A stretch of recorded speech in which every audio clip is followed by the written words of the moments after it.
रोज एक नई कहानी देखने के लिए चैनल को सब्सक्राइब करें और बेल आइकन दबाना ना भूलें। मुस्कान अपने घर में अपने पति विनीत, सास अनुपमा और देवर कमल के साथ रहा करती थी। जहां विनीत एक इंस्पेक्टर था तो वहीं मुस्कान एक हाउसवाइफ। वो अपने परिवार के साथ एक खुशहाल जिंदगी जी रही थी। ऐसे ही एक दिन विनीत उसे फोन करता है और बोलता है, मुस्कान, आज एक खुशखबरी देनी है, तो तुम सबको लेकर रेस्टोरेंट आ जाओ। मैं वहीं पर सबको यह खुशखबरी दूंगा। अरे ऐसी भी क्या बात है, कम से कम मुझे तो बताइए विनीत जी। नहीं नहीं, तुम सबको कार से रेस्टोरेंट लेकर आ जाओ। मैं यही इंतजार कर रहा हूँ। और हाँ, आज हम यही डिनर करेंगे और तभी मैं तुमको एक खुशखबरी दूंगा। इतना बोलकर विनीत फोन रख देता है और मुस्कान अपने परिवार को लेकर रेस्टोरेंट में पहुंच जाती है। तभी मुस्कान और उसकी फैमिली देखती है कि सड़क पर एक तेज रफ्तार से आ रहे ट्रक से एक कार की जबरदस्त टक्कर हो गई है और कार के परचंडे उड़ गए हैं।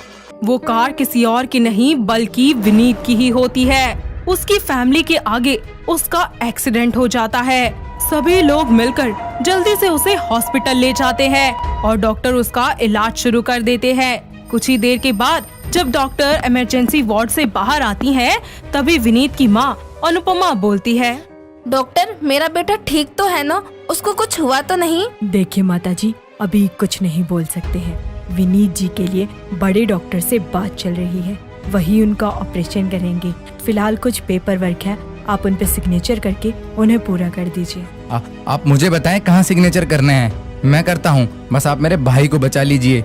कमल हॉस्पिटल के सारे रूल्स फॉलो करता है, सारे पेपर वर्क पूरे कर देता है और उसकी माँ और मुस्कान का रो रो कर बुरा हाल हो जाता है। 4 दिन यूं ही बीत जाते हैं। अपने पति की ऐसी हालत देखकर मुस्कान खाना पीना छोड़ देती है। तो वहीं कुछ सीनियर डॉक्टर्स आकर विनीत का इलाज करते हैं और विनीत की फैमिली से बोलते हैं, विनीत जी होश में आ गए हैं, पर याद रखिएगा उनकी हालत अभी भी बहुत नाजुक है, तो उनको किसी भी तरह का कोई स्ट्रेस मत देना। प्लीज आप भी अपने आप को संभालिए ताकि आप पेशेंट को हौसला दे सकें। सभी लोग विनीत से मिलने के लिए अंदर जाते हैं, जहां विनीत उन सब से कहता है, माँ, तेरे लिए एक बहुत बड़ी खुशखबरी है। जिसे तू निकम्मा नालायक बोलती थी ना, अब वो भी तेरे विनीत की तरह बहुत जल्दी तुझे वर्दी में दिखेगा। पर अफसोस मैं नहीं देख पाऊंगा। आप ऐसा क्यों बोल रहे हैं? सब कुछ ठीक हो जाएगा। मुस्कान, आई हेट टीयर्स। तुम्हें पता है ना कि मैं कभी तुम्हारी आंखों में आंसू नहीं देख सकता। कमल, तू अपने मरते हुए भाई की एक इच्छा पूरी करेगा। देख, मना मत करना, ये मेरी आखिरी इच्छा है और आप सबको भी मेरी कसम है। आप बोलिए ना भैया, मैं वो सब करूँगा जो आप चाहते हैं, बस ऐसा मत कहिए। तो तू मेरी मुस्कान से शादी कर ले, वो भी अभी मेरी आंखों के सामने, क्योंकि मैं अपनी मुस्कान को सफेद साड़ी और सूनी मांग के साथ नहीं देख सकता। मेरी आत्मा को शांति नहीं मिलेगी। नहीं भैया, आप ये क्या कह रहे हैं? मैं ऐसा नहीं कर सकता हूँ। नहीं कमल, तुझे कसम है मेरी भाई, तुझे ये करना ही होगा। कमल अपने भाई की बात मानकर उसी वक्त अपने पास में ही रखी कैंची से अपनी उंगली काटकर मुस्कान की मांग भर देता है। थोड़ी ही देर के बाद विनीत लंबी लंबी सांसें भरना शुरू कर देता है। तभी अनुपमा डॉक्टर को बुला लेती है। डॉक्टर सभी को बाहर भेज देते हैं और फिर विनीत के ऑपरेशन की तैयारियां शुरू करते हैं। करीबन 2 घंटे के बाद डॉक्टर बाहर आते हैं। तभी मुस्कान डॉक्टर के पास जाकर बोलती है, डॉक्टर साहब, कितने दिन हो गए आपको इनका इलाज करते हुए, आखिर इनकी हालत में कोई सुधार क्यों नहीं आ रहा और कितने ऑपरेशन करेंगे आप इनके? मुस्कान जी, हिम्मत मत हारिए, मैं अभी कुछ नहीं बता सकता क्योंकि उनकी हालत अभी बहुत क्रिटिकल है। अब बस एक लास्ट ऑपरेशन है और इसमें उनके बचने के चांसेस सिर्फ 10% है। इतने बोलकर डॉक्टर विनीत का ऑपरेशन करने के लिए आईसीयू में चले जाते हैं। थोड़ी देर के बाद वो बाहर आकर बताते हैं, इट्स मिरेकल। सच में मैंने ऐसा पहली बार देखा है। सच, जब कोई दवा काम नहीं करती तब दुआ ही काम करती है। और आज आप सबकी दुआ की वजह से ही विनीत जी मौत से लड़कर हमारे बीच है। और अब वो खतरे से बिल्कुल बाहर हैं। डॉक्टर की बात सुनकर उनकी जान में जान आ जाती है। वो सभी विनीत से मिलने के लिए आईसीयू में जाते हैं। थोड़ी देर के बाद विनीत को भी होश आ जाता है। विनीत बोलने और उठने की कोशिश करता है, पर उसकी सारी कोशिशें नाकाम हो जाती हैं। जहां डॉक्टर्स उसकी नब्ज चेक करते हैं और उन्हें बताते हैं कि अब वो ना तो कभी अपने पैरों पर चल सकता है और ना ही कुछ बोल सकता है। ये जानकर उनकी खुशी एक बार फिर से निराशा में बदल जाती है। कुछ ही दिनों में सब विनीत को घर ले आते हैं, जहां मुस्कान विनीत की खूब सेवा करती है। तो वहीं दूसरी ओर कमल और मुस्कान एक दूसरे के करीब धीरे धीरे आने लगते हैं, साथ ही अपने जिंदगी में आगे बढ़ जाते हैं। और एक दिन मुस्कान विनीत को खाना खिलाकर वहां से जाने लगती है कि तभी वो अचानक बेहोश होकर जमीन पर गिर जाती है। विनीत उसे उठाने की पूरी कोशिश करता है, पर वो कुछ नहीं कर पाता। तभी वहाँ पर कमल आ जाता है और उसके मुंह पर पानी मारता है। थोड़ी ही देर में मुस्कान को होश आता है और वो अपनी प्रेगनेंसी के बारे में सभी को बताती है। ये सुनकर घर के सभी लोग बहुत ही ज्यादा खुश हो जाते हैं और बिस्तर पर पड़े विनीत को ये सब कुछ बिल्कुल भी अच्छा नहीं लगता। तो वो गुस्से से तिलमिला जाता है और एकदम से उठकर बैठ जाता है। ये सब देखकर घर के सभी लोग हैरान हो जाते हैं। तभी विनीत लड़खड़ाती हुई जुबान से कहता है, ये नहीं हो सकता। मुस्कान, तुम सिर्फ मेरी हो। भैया आप ठीक हो गए? इतनी सारी खुशी देख के कहीं मैं पागल ना हो जाऊं। तूने सुना नहीं मैंने क्या बोला? मुस्कान मेरी है, सिर्फ मेरी। तुझे मेरी मुस्कान से दूर होना होगा और तुम्हें इस बच्चे को अबॉर्ट कराना होगा। भैया अगर आप यही चाहते हैं तो मैं मुस्कान को छोड़ दूंगा। आपकी खुशी में ही मेरी खुशी है, पर कम से कम इस बच्चे को अबॉर्ट मत कीजिए। इसका कोई कसूर नहीं है। कभी नहीं। मैं इस बच्चे को कभी अपना नाम नहीं दूंगा। ये बच्चा पाप है मेरे लिए। मैं बस उसी बच्चे को अपना नाम दूंगा जो मेरा और सिर्फ मुस्कान का होगा, ना कि तुम्हारा। समझे? तुम कल ही इस बच्चे को अबॉर्ट करवाओगी, समझी?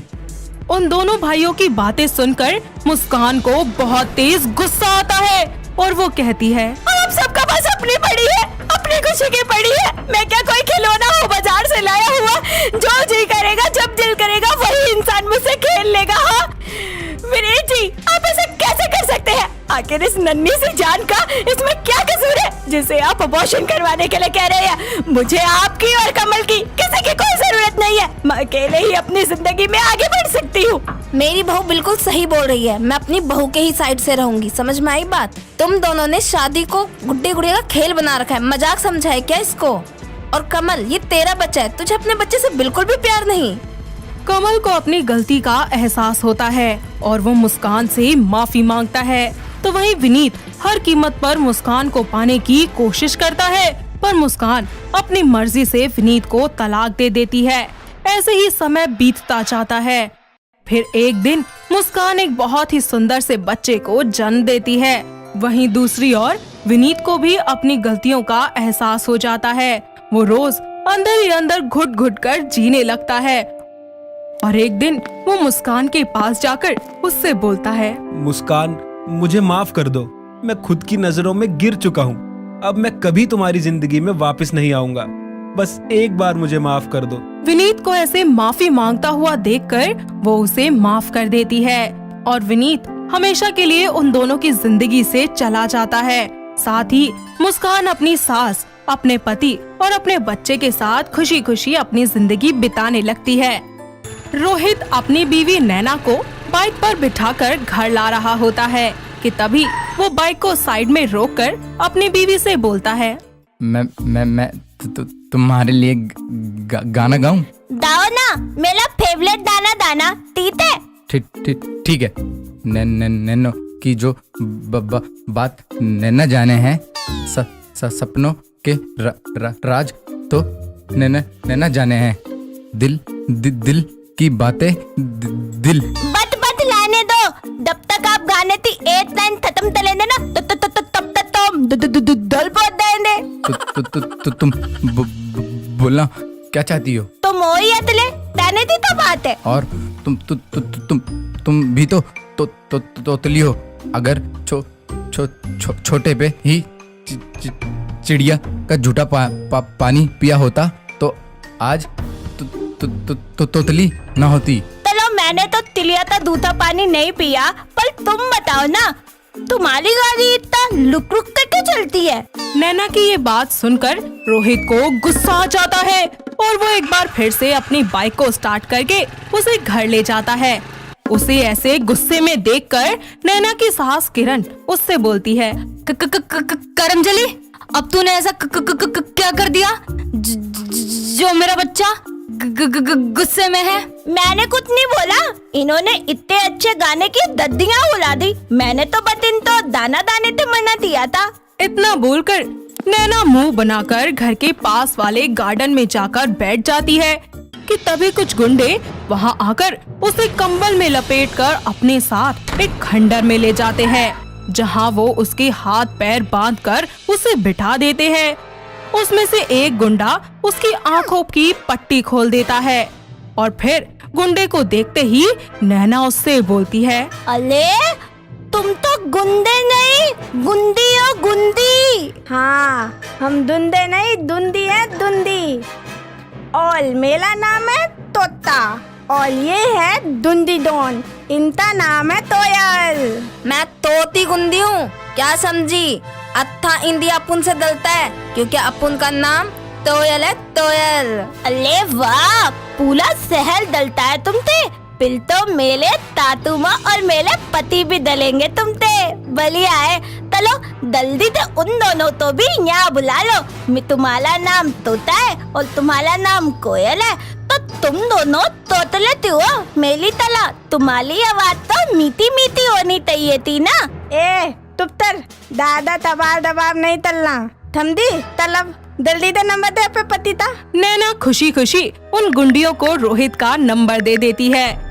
गुंडी तुरंत रोहित को फोन करके उससे बोलती है, हेलो तियाने, अपनी बीवी ते प्यार तलता है ना, तो जल्दी ते ठंडाले वाले ठंडल में आदा, नहीं तो तेली बीवी ते नाम ते आदे लगेगा स्वर्गवासी। क्या थमदा?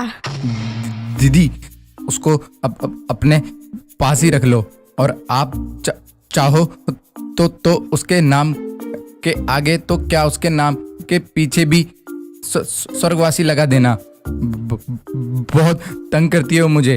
रोहित की बातें सुनकर गुंडी डॉन अपने हाथों में फोन ले लेती है और उससे कहती है, क्यों बे, तेल को तेली बीबी ते प्यार नहीं, पल माँ ते तो है। माँ से तो बहुत प्यार है। ठीक है, अगर तू कल तीत लात नहीं लेकर आया ना, तो तेरी माँ को मैं उतवा लूंगी, तमदा। और ये कहता पति है तेरा जो तुझसे प्यार भी निकलता। अपनी माँ का नाम सुनते ही रोहित डर जाता है और अगले ही दिन पैसों का इंतजाम करके अपनी माँ के साथ खंडाला वाले खंडर में पहुँच जाता है और फिर बोलता है, पहले मेरी बीवी माँ को मुझे सौंपो, तभी पैसे दूंगा। हमने तेली बीवी तो पतला है, तेली माँ तेले पीते है, तलब बैठ दे। अरे पहले मेरी बहू तो दे। ए बुलिया, तू हमारे सामने त्यानी बनेगी, अब भी यही तरह भेदा तोड़ दूंगी मैं, समझी? अले आप तब तो दलत प्रेमी होली है, मैं तो बचपन से ही तोतली हूँ और अतली भी। अले अले मेरा तानदान ही तोतला है, इसलिए मैंने बहू भी तोतली ढूंढी है। पर तेरा बेटा तो तोतला नहीं है। वो तो मैं मायते वाले तानदान की बात कर रही हूँ, ये तो मेरा ततुलाल का है। अरे मेरा हाथ बहुत दर्द कर रहा है, प्लीज मेरा हाथ तोड़ दो ना। ए, तू अपना ये फिल्मी नाटक ना बंद कर और तू उनको उनकी बहू दे और उनसे बैग ले। गुंडी बिल्कुल ऐसा ही करती है और पैसों का बैग लेकर नैना को उनके हवाले कर देती है। नैना, रोहित और उसकी सास वहाँ से जाने लगते हैं कि तभी नैना उनके पास आकर बोलती है, अले तू ता गुंदी बने दी तोमर, हमें ऐसे ही दाने दे लिया। अले कम से कम एक बार पैसे तो तय कर ले। इतना बोलकर नैना एक बार फिर से अपनी सास और अपने पति के साथ जाने लगती है कि तभी तोता और कोयल पैसों का बैग खोल कर देखते हैं, जिसमें पैसों के बदले ब्लैंक पेपर्स रखे होते हैं। ये देखते ही कोयल उनको रोकने के लिए बोलती है तो तोता तुरंत उनके आगे बंदूक लेकर खड़ी हो जाती है, जिसे देखकर नैना खुशी से बोलती है, एक गुंदी दोन, इस गुंदी तक को तीक ले, देख ले इसने कितने एक्शन से रोका है हमें। नैना, ये क्या कर रही हो? तुम करो आप दोनों तो बैठे भी मुझे बिल्कुल प्यार नहीं करते, और आप दोनों ते अति तो ये गुंदिया है। मादी, अब तो पता भी है इन्होंने मुझे टमोटा और चाउमीन भी खिलाए और मेरा फेवरेट गाना भी गाया। अले तो तुप्तल दुंदी तोयल, एक लात बहुत कम होते हैं पैता दमा तन्ने के लिए, लात को बैंत बंद होता है ना। और आपको तो पता है ना कि बैंक का प्रोसेस कितना लंबा होता है। रोहित की बातें सुनकर तोता उन्हें 3 दिन का टाइम देकर जाने की इजाजत दे देती है, जिस पर एक बार फिर से नैना अपने सर पर हाथ रखकर नीचे बैठ जाती है और उनसे कहती है, ता गुंदी, तुम भी आती हो? अरे अगर तुम दोनों हम तीनों तो दाने दोगी तो क्या गारंटी है कि मेरा पति पैसे लेके वापस आ जाएगा? बोलो बॉस ये सही बोल रही है। तो एक काम तलो, इत बुलिया और इसकी बीबी को यहीं पे रख लो और इस लड़के को दाने दो पैसों का इंतजाम करने के लिए। कोयल, तोता, मेरी माँ को छोड़ दो, उनके बदले मुझे रख लो। नहीं तोता, अगर तुमने इनमें से किसी को भी याद रखा ना तो मैं तली दाऊंगी। अले वाह, तू यहाँ लेते तले, अल मैं अपने बेटे ते तात मिलते पैते ता इंतजाम करूं। तोता, तू हम माँ बेटे तो लत ले, अल पैते का इंतजाम ये तले दी। उन तीनों को आपस में एक दूसरे से लड़ता देखकर तोता उनके आगे हार मान जाती है और वो तीनों को छोड़ देती है। दोनों सास बहू बाहर आकर भी कार की फ्रंट सीट पर बैठने के लिए लड़ने लगती है, पर गंदी सीट देखकर नैना अपनी सास को बैठने देती है। किरण के बैठते ही नैना उससे कहती है, अले तातुमा, सीट ताप कर लो, ताप। क्या ताप? अले ताए ताप। मैं बोल रही थी सीट साफ कर लो, साफ। अब तो साफ हो गई, अब तो मैं ही बैठूंगी। हाँ तो आप तोतली ते बेदा। इतना बोलकर नैना तुरंत कार की फ्रंट सीट पर बैठ जाती है और किरण ना चाहते हुए भी पीछे बैठती है और उन दोनों सास बहू को लड़ाई फिर से शुरू हो जाती है और इस तरह एक साथ लड़ते झगड़ते वो लोग खुशी खुशी फिर से रहने लगते हैं। रघुवीर सिंह एक बहुत ही ईमानदार और अमीर किस्म का व्यक्ति था, जिसकी इकलौती बेटी वर्षु थी। उसके घर में सरिता नाम की एक नौकरानी थी, जिसकी बेटी का नाम मिष्टी था। रघुवीर सिंह ने बचपन से ही मिष्टी को अपनी बेटी की तरह पाला था, इसीलिए मिष्टी उन्हें बड़े पापा कहकर बुलाया करती थी। लेकिन वर्षु मिष्टी से बहुत नफरत करती थी। ऐसे ही एक दिन दोनों बहनें कॉलेज से घर वापस आ रही थी और मिष्टी बीच रास्ते में आइसक्रीम खरीद रही होती है। तब भैया, स्ट्रॉबेरी फ्लेवर की 2 आइसक्रीम देना। ये लीजिए। वर्षु, कहाँ गई तू? अभी तो यहीं थी। मिष्टी थोड़ी आगे जाकर देखती है कि एक लड़का वर्षु को छेड़ रहा है, तभी वो उसके पास चली जाती है। सामने से हटते हो या नहीं? नहीं, तुम्हें मेरे साथ आना ही पड़ेगा। तुझे समझ नहीं आता? क्या बोल रही है वो? हट जा सामने से। वरना क्या करेगी तू? अभी बताती हूँ। वर्षु, जल्दी भाग। दोनों वहाँ से भागकर आगे आ जाती हैं। ऐसे में वर्षु बोलती है, क्या मजा चखाया उसको। आइसक्रीम लगाकर उसके फेस पर जोकर लग रहा था। हाँ, चल घर जल्दी चलते हैं, आज बहुत लेट हो गया है। जैसे ही दोनों घर पहुँचती है तो रघुवीर उनका इंतजार करते हुए कहता है, आ गई मेरी दोनों बच्चियाँ। अरे कब से इंतजार कर रहा था, देर कैसे लग गई? कुछ नहीं पापा। हाँ पापा, आज ऐसे ही लेट हो गए। कोई बात नहीं, आओ खाना खा लो, थक गई होगी ना बेटा तुम। सरिता सबके लिए खाना टेबल पर लगा देती है और रघुवीर बोलता है, सरिता तुम भी खा लो। नहीं साहब जी, आप बच्चों के साथ खा लीजिए, मुझे काम खत्म करना है रसोई का। अम्मो, खा लेना जब पापा बोल रहे हैं तो। हाँ अम्मो, आप भी खाओ ना। नहीं बेटा, तुम दोनों खा लो। इतना बोलकर सरिता काम करने लग जाती है। कुछ ही दिनों के बाद रघुवीर वर्षु को बुलाकर कहता है, वर्षु बेटा, ये देख तेरे लिए मैंने ये लड़का पसंद किया है, बहुत अच्छा है ना, और ये तुझे आज ही देखने आ रहे हैं। पापा, आपने शक्ल देखी इस लड़के की? कितना बेकार सा है, मेरे साथ बिल्कुल भी अच्छा नहीं लगेगा। बेटा एक बार मिल तो ले। नहीं पापा, मुझे नहीं करनी शादी। आप ऐसा करो, आप मेरी जगह मिष्टी को भेज दो। अरे बेटा सुन तो, अब लड़के वाले तो देखने आ रहे हैं, क्या करूं? रघुवीर सरिता के पास जाता है और उसे मिष्टी के रिश्ते के लिए मनाता है, लेकिन वो नहीं मानती। मगर रघुवीर के समझाने पर वो मान जाती है, जिसके बाद सरिता और रघुवीर दोनों मिष्टी से बात करते हैं और वो लड़के का फोटो देखकर हाँ कह देती है। शाम को वीर अपनी मम्मी दया और पापा जेठालाल के साथ मिष्टी को देखने के लिए उनके घर आते हैं। मिष्टी अच्छे से तैयार होकर हाथों में चाय नाश्ता लिए सभी को देती है। जी ये मेरी छोटी बेटी मिष्टी है। अरे लड़की तो बहुत सुंदर है रघुवीर जी। मिष्टी बेटा, तुम्हें घर के सारे कामकाज तो करने अच्छे से आते हैं ना? जी मुझे सब आता है। जी मुझे आपका लड़का वीर बहुत पसंद है, तो क्या अब हम रिश्ता पक्का समझे? वीर की माँ मिष्टी के हाथों में शगुन रखती है और उसे आशीर्वाद देकर अपने घर चली जाती है। रात के समय वीर मिष्टी को कॉल करता है और उसे मिलने के लिए कहता है। अगले दिन दोनों एक दूसरे से मिलते हैं और एक साथ बहुत सारा टाइम स्पेंड करते हैं। साथ ही वीर उसे गिफ्ट में डायमंड का नेकलेस देता है। घर आकर मिष्टी अपने रूम में नेकलेस पहनकर बहुत शर्मा रही होती है कि तभी कमरे के पास से गुजरती हुई वर्षु उसके पास आती है और कहती है, अरे इतना एक्सपेंसिव डायमंड का नेकलेस कहाँ से आया तुम्हारे पास? ये वीर ने दिया है मुझे, आज मैं उनसे मिली थी। मुझे तो वो इसकी तरह गरीब लग रहा था, पर ये तो बहुत ही स्मार्ट और अमीर निकला। अरे किन ख्यालों में खो गई तुम? वैसे एक बात कहूँ, वीर बहुत अच्छे हैं। अच्छा जी, तो कभी मुझे भी मिलवा मेरे होने वाले जीजू से। जरूर, क्यों नहीं, कल ही मिलवाती हूँ तुम्हें उनसे। अगले दिन वो तीनों एक दूसरे से मिलते हैं और वर्षु वीर के करीब जाने के लिए कभी उसकी बाहों में गिरती है तो कभी उससे टकराती है, मगर वीर उसे अटेंशन नहीं देता।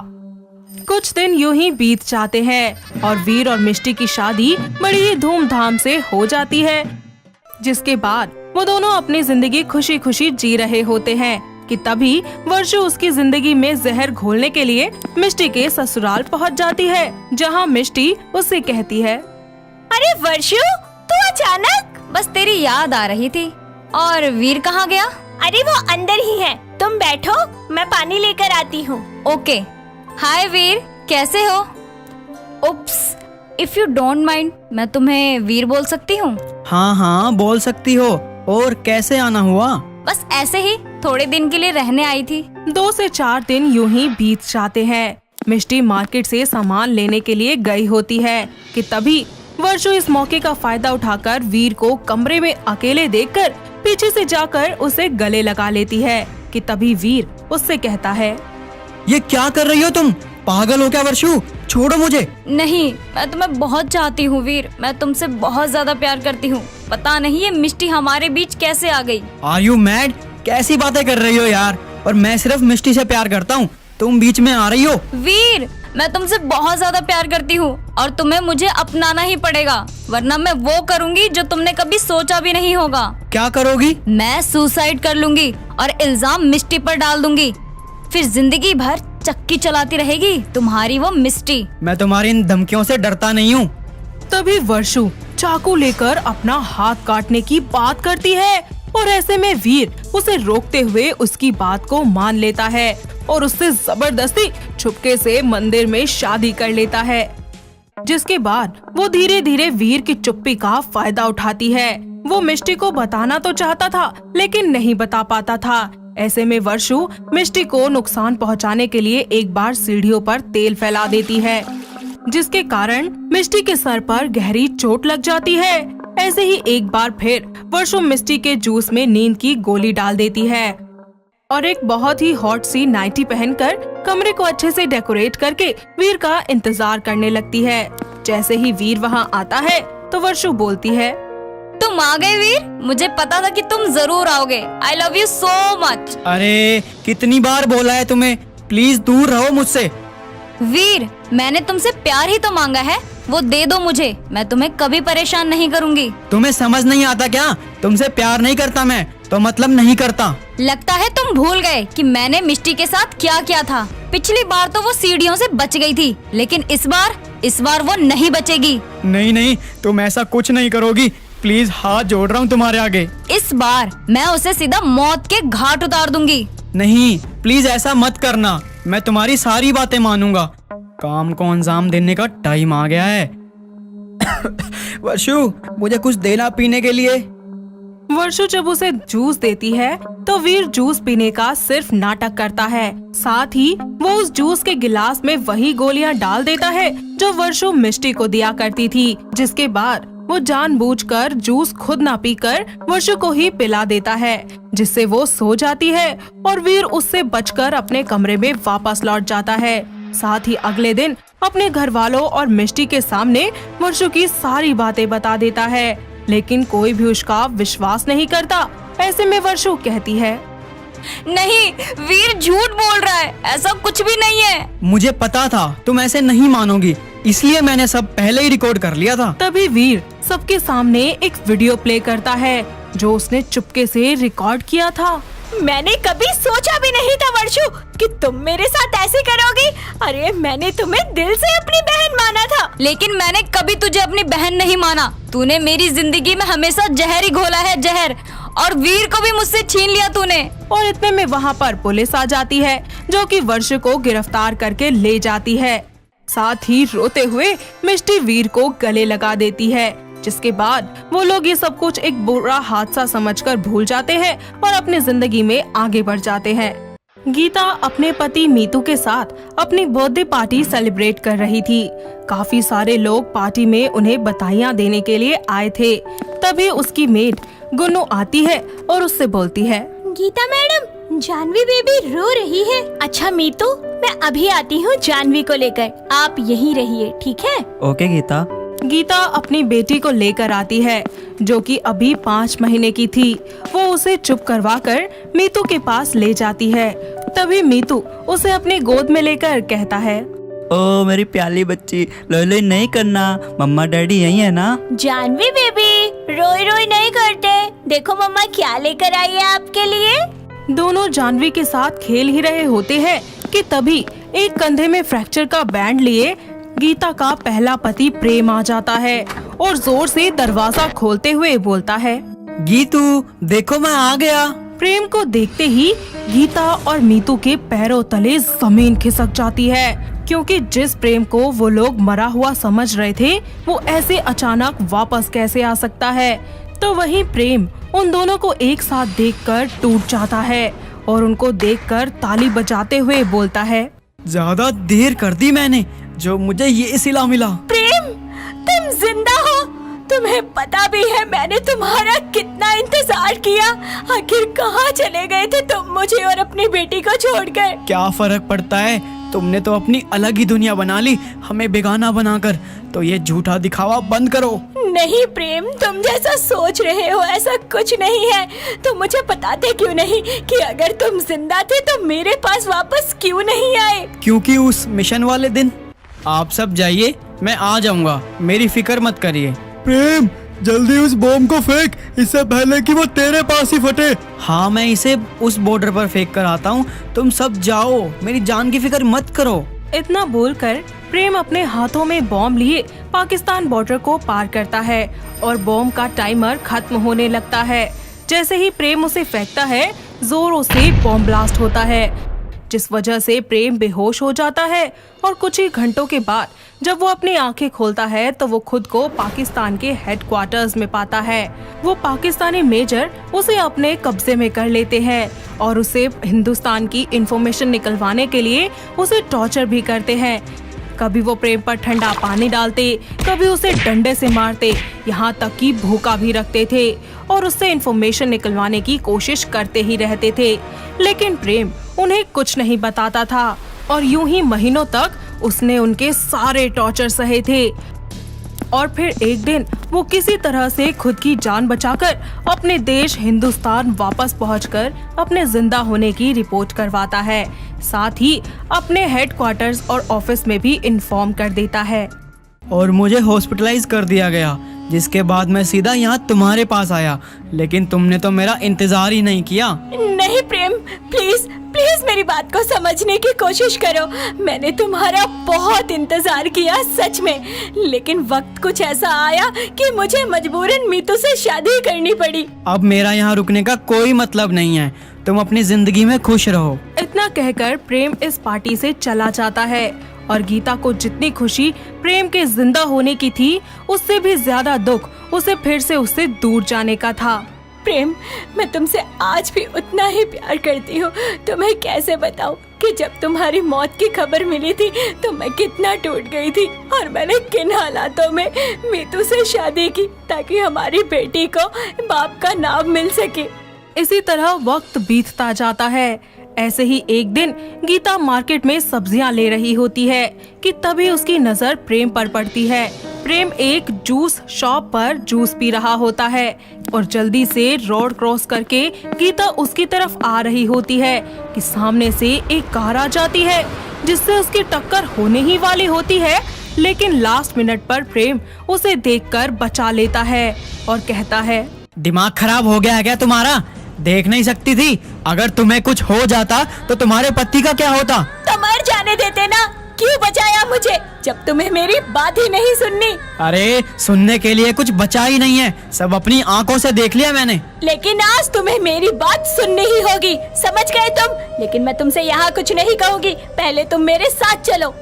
प्रेम का हाथ पकड़कर गीता उसे एक कैफे में ले जाती है और फिर उससे बोलती है, जब मुझे तुम्हारे मरने की खबर मिली तो मैं और पूरा परिवार पूरे तरीके से टूट चुका था, और तब घर में सभी लोग प्रेम की तस्वीर के आगे सफेद लिबास पहनकर बैठकर शोक मना रहे थे कि तभी गीता की सास मीना उसकी चूड़ियां तुड़वाने के लिए उसे बुलाती है और गीता रोते हुए कहती है, नहीं नहीं नहीं, मैं ये नहीं मान सकती कि मेरा प्रेम कभी वापस नहीं आएगा। माँ जी, आप झूठ बोल रही है, मत करवाइए मुझसे ये सब। बेटा, अब प्रेम कभी वापस नहीं आएगा, स्वीकार कर ले इस बात को। प्रेम प्लीज वापस आ जाओ, मुझे और तुम्हारे बच्चे को बहुत जरूरत है तुम्हारी। इतना कहते ही गीता को लेबर पेन स्टार्ट हो जाता है और उसके घर वाले और उसका एक दोस्त मीतू उसे हॉस्पिटल लेकर जाते हैं। कुछ ही देर के बाद गीता एक प्यारी सी बेटी को जन्म देती है। ऐसे ही 8 महीने बीत जाते हैं। मीना की तबीयत खराब होने लगती है और वो जल्दी ही बिस्तर पकड़ लेती है। इस तरह घर की सारी जिम्मेदारियां गीता पर आ जाती है। अपनी छोटी सी बच्ची को गोद में लिए गीता यहाँ वहाँ नौकरी की तलाश में निकल जाती है। मीतू को ये सब कुछ देखकर बिल्कुल भी अच्छा नहीं लगता था और वो गीता की मदद करने की कोशिश करता है, लेकिन वो उसे साफ इनकार कर देती है। लेकिन फिर भी मीतू एक अच्छे दोस्त की तरह अपनी दोस्ती निभाता है, जिसके लिए वो उसकी बीमार सास मीना और उसकी नन्ही बच्ची का पूरा ख्याल रखता है। धीरे धीरे मीना की तबीयत सुधरने लगती है और एक दिन वो गीता से कहती है, गीता, मैं चाहती हूँ कि तू दूसरी शादी कर ले मीतू के साथ। नहीं माँ जी, ये कैसी बातें कर रही हैं आप? आप जानती हैं कि मैं सिर्फ और सिर्फ प्रेम से प्यार करती हूँ। मैं मीतू के साथ नई जिंदगी कभी शुरू नहीं कर पाऊंगी। तू अपनी बच्ची के लिए दूसरी शादी कर ले बेटा। कल को वो बड़ी होगी, वो अपने बाप के बारे में तुझसे पूछेगी तो तू उसको क्या जवाब देगी? इसीलिए मेरी बात मान ले और दूसरी शादी कर ले। प्रेम की माँ अपनी बहू गीता को मीतू से शादी करने के लिए मना लेती है और दोनों की शादी करवा देती है। साथ ही अपनी सुहागरात पर गीता मीतू से बोलती है, मीतू, मैंने भले ही तुमसे शादी कर ली है, लेकिन ये शादी सिर्फ एक समझौता है ताकि मेरी बच्ची को उसके बाप का नाम मिल सके। इससे ज्यादा तुम मुझसे कोई उम्मीद मत करना, बस हम अच्छे दोस्त बनकर रहेंगे। कोई बात नहीं गीता, मैं तुम्हें और तुम्हारी परेशानी को समझ सकता हूँ। मैंने भी ये शादी बस तुम्हारी बच्ची के लिए की है। हमारे बीच में कभी कोई पति पत्नी जैसा रिश्ता नहीं होगा। इसलिए मैंने मीतू से शादी की। प्रेम, मैं आज भी सिर्फ तुमसे ही प्यार करती हूँ। तुम सच कह रही हो गीता? हमारी बेटी का नाम क्या रखा तुमने? वही जो हमने मिलकर सोचा था, जानवी। जानवी, मेरी बेटी जानवी। गीता, मुझे हमारी बेटी के पास ले चलो। मैं उसे अपनी गोद में लेना चाहता हूँ और उसके साथ खेलना चाहता हूँ। चलो मेरे साथ, मैं तुम्हें जानवी के पास ले चलती हूँ। ये सब बोलकर गीता उसे अपने साथ अपने घर ले जाती है और जानवी को उसकी गोद में दे देती है। प्रेम जैसे ही जानवी को देखता है तो वो बहुत ही ज्यादा इमोशनल हो जाता है और उसे अपने सीने से लगाकर कहता है, जानवी बेटा देखो, आप पापा के पास हो। अब पापा आपको छोड़कर कभी नहीं जाएंगे। पापा आपको बहुत प्यार करेंगे। गीता देखो, ये तो मुझ पर गई है बिल्कुल। इतने में वहाँ पर मीतू आ जाता है और प्रेम मीतू का शुक्रिया अदा करते हुए बोलता है, मीतू, मैं तुम्हें जितना थैंक यू बोलूं उतना ही कम है। तुमने मेरे पीछे दोनों का बहुत ख्याल रखा है। मैं तुम्हारा ये एहसान कभी नहीं चुका पाऊंगा। मीतू वहाँ से बिना कुछ कहे ही चला जाता है और कुछ ही दिनों में गीता को डाइवोर्स दे देता है, जिसके बाद प्रेम और गीता एक बार फिर से एक दूसरे से शादी कर लेते हैं और मिलकर खुशी खुशी अपनी जिंदगी में आगे बढ़ जाते हैं। शर्लिन और मोहित दोनों पति पत्नी थे। जहाँ एक तरफ शर्लिन को बहुत ही ज्यादा तेज बोलने की आदत थी, तो वहीं मोहित इस बात से काफी परेशान रहा करता था, जिसके कारण अक्सर ही शर्लिन की बातें लोगों को समझ नहीं आती थी। ऐसे ही एक सुबह शर्लिन मोहित के ऑफिस का खाना बना रही थी कि तभी मोहित उसे आवाज देते हुए बोलता है, शर्लिन, यार मेरा रुमाल नहीं मिल रहा है, जल्दी से दे दो ना। शर्लिन कमरे में रुमाल देने के लिए आती है तो दोनों आपस में टकरा जाते हैं, जिस पर मोहित उससे बोलता है, प्रॉब्लम तुम्हारी है, तुम देखती गई हो और चलती गई हो। यू नो व्हाट, तुम एक चलता फिरता डिजास्टर हो। वाह वाह वाह, जितनी मम्मियाँ ना दाल में से कंकड़ नहीं निकालती, उससे ज्यादा तो तुम मेरी कमियां निकाल देते हो। वो मैं तुम्हारे लिए दवाई लेकर आता हूँ। कोई जरूरत नहीं है मुझे, मैं आपकी तरह नहीं हूँ। सर दर्द हो गया तो दवाई खा ली, हाथ दर्द हो गया तो दवाई खा ली, कमर दर्द हो गया तो दवाई खा ली। अरे जिंदगी के दवाइयों के भरोसे चल रही है हमारी। वो मैं कुछ भी बोलती हो तुम। हो गई ना बोलती बंद आपकी। एक्चुअली क्या है ना, तुम्हारा मूड पता करने के लिए ना लाइट्स होनी चाहिए, जैसे ट्रैफिक सिग्नल पर होती हैं। लाल मतलब डेंजर, पीली मतलब ओके ओके, हरी मतलब सेफ। कम से कम पता तो चल जाएगा कि श्रीमती शर्लिन शर्मा का मूड कैसा है। अब आपको लेट नहीं हो रहा होगा, है ना? मोहित तैयार हो जाता है और शर्लिन उसका लंच उसे दे देती है।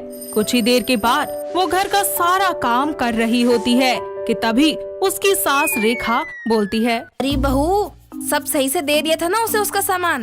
हाँ माँ जी, आपके प्यारे बेटे का सारा सामान रख दिया है। उन्हें तो खुद कुछ याद नहीं रहता, पता नहीं कौन से प्लेन में सवार रहते हैं। सुबह जल्दी उठते नहीं है, बाद में मेरे नाम पे बिल फाड़ते रहते हैं। शर्लिन ये नहीं मिल रहा, शर्लिन वो नहीं मिल रहा। भला शर्लिन तो एक ही है ना, वो कितनी जगह चली जाएगी। अरे बहू, बस वो तूफान की तरह हड़बड़ हड़बड़ में रहता है और एक तू तूफान एक्सप्रेस की तरफ बोलती है, जो कि मेरे पल्ले ही नहीं पड़ता। अब आप ही समझा लो अपने बेटे को, मैं तो कह कह के थक गई हूँ, मेरी तो एक नहीं सुनता ये। अच्छा चल, शांत हो जा अब तू और मेरे साथ माला पिरो दे, उसके बाद पूजा करेंगे। कुछ देर के बाद दोनों सास बहू मिलकर माला पिरोती हैं। शर्लिन अपना घर का काम खत्म कर लेती है और शाम को जब शर्लिन छत से नीचे सीढ़ियों से आ रही होती है कि तभी उसका पाँव मुड़ जाता है और वो गिरने से तो बच जाती है, लेकिन उसकी चप्पल टूट जाती है। तभी वो बोलती है, अरे हद हो गई है, मेरा कोई काम ठीक से होगा या नहीं? अरे जो होता है सब कुछ उल्टा होता रहता है। कभी चप्पल टूट जाती है, कभी मैं लेट हो जाती हूँ, कभी माँ जी सुना देती है, कभी ये सुना देते हैं। ओफो। चप्पल टूटने के बाद वो रेखा के पास जाती है और उसकी चप्पल पहनकर मार्केट चली जाती है, जहाँ वो एक शॉप में जाकर बोलती है, भैया जी मुझे कोई अच्छी सी डिजाइनर चप्पल दिखाइए। जी मैडम, अभी दिखाता हूँ। ये देखिए मैडम, बिल्कुल लेटेस्ट आई है और घर में पहनने के लिए बिल्कुल कंफर्टेबल है। मुझे ये कलर पसंद नहीं है, कोई दूसरी वाली दिखा दो। ये लीजिए मैडम, इनमें से आपको जरूर पसंद आएगी। ये हुई ना बात, कितनी मस्त है। कितने की है? मैडम एकदम सस्ता रेट, 800 रुपए की है। ओहो भैया जी, आप तो कमाल ही करते हो। अरे चप्पल बेच रहे हो या सोना बेच रहे हो? अरे थोड़ा कम दाम लगाओ, 800 रुपए तो बहुत ज्यादा है। मैं नहीं दूंगी 800 रुपए, 200 रुपए दूंगी। बोलो देनी है तो दो। अरे मैडम, हमारा प्रॉफिट तो कट जाएगा और जरा धीरे धीरे बोलो, कुछ समझ ही नहीं आता, आधी बात तो कट जाती है आपकी।